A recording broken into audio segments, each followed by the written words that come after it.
श्री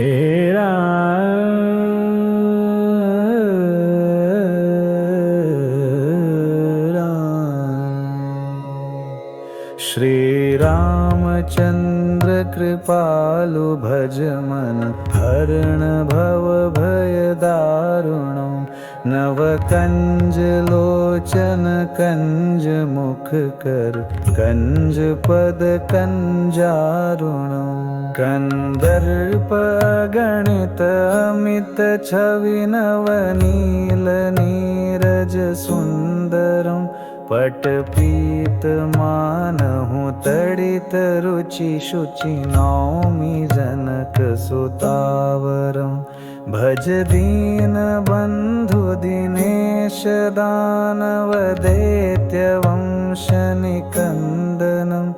रघुनंद आनंद कंद कौशल चंद दशरथ नंदनं शिर मुकुट कुंडल तिलक चारु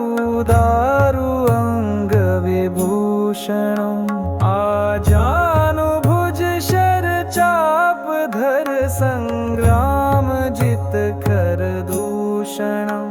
इति वदति तुलसीदास शंकर शेष मुनि मनरंजनं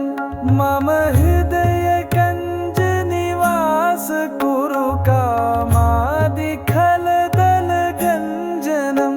मनुजाहि राचे मिलहि सोवर सहज सुंदर सावरो करुणा निधान सुजान शील स्नेह जानत रावरो।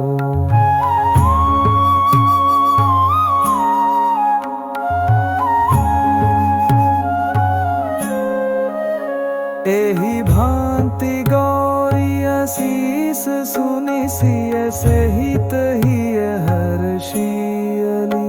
तुलसी भवानी पूजी पुनि पुनि मुदित मन मंदिर चली।